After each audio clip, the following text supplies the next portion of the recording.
Ngayong ikasampo ng Hulyo taong kasalukuyan, ating matutunghayan ang pagtatapos ng Basic Internal Security Operations Course o BISOC dito sa RSTU 8 na talaga namang nagpamalas ng kagitingan at katapangan sa mga sumailalim sa pagsasanay.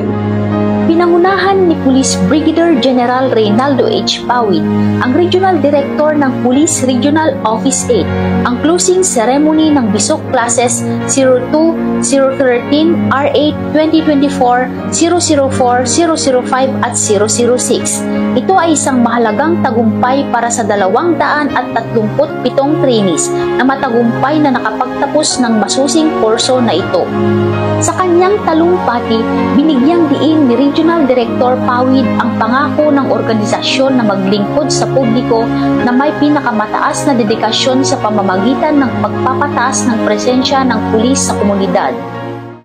Mahirap na challenge at yung pinaka-challenge sa akin during the Basic Internal Security Operations course is nabimiss ko yung family ko. The second is yung physical training activities. Parang challenge sa every family, every trainees na mamimiss nila yung family nila since they need moral support and family support. Every day merong bagong activities and napaka-hassle. Matcha-challenge yung utak mo, yung disiplina mo. Dahil ang sabi nga nila, kahit ayaw na ng katawan mo, pipilitin mo pa rin para sa pangarap mo. Pinakamahalagang tutunan ko during this Basic Internal Security Operation courses. Unang-una is disiplina. From the food, medicine, sa activities, even time management. Lahat ng ito matututunan mo during the BISOC. Pinarangalan ang mga nangungunang nagtapos sa kanilang natatanging pagganap sa kurso. Gayon din, binigyan ng mga sertipiko ng pagkilala ang mga facilitator sa kanilang mahalagang ambag sa pagsasagawa ng naturang kurso.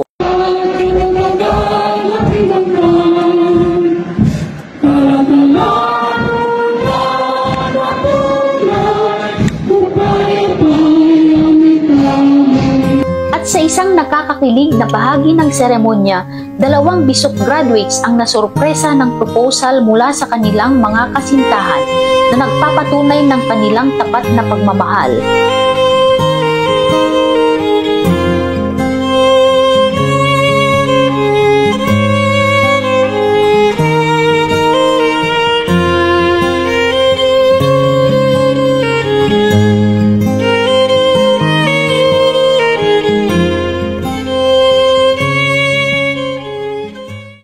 BISOC ay isang espesyal na kurso sa pagsasanay na kinakailangan para sa lahat ng pulis.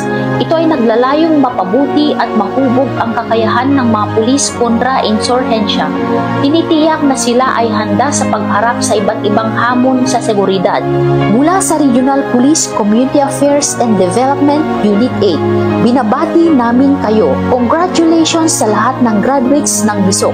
Ang inyong dedikasyon at pagsisikap ay nagbunga na at inaasahan naming makikita namin kayong maglingkod sa ating mga komunidad ng may kausayan. Salamat sa panonood. Huwag kalimutang mag-like, comment, at subscribe para sa higit pang nakaka-inspire na kwento. Hanggang sa muli!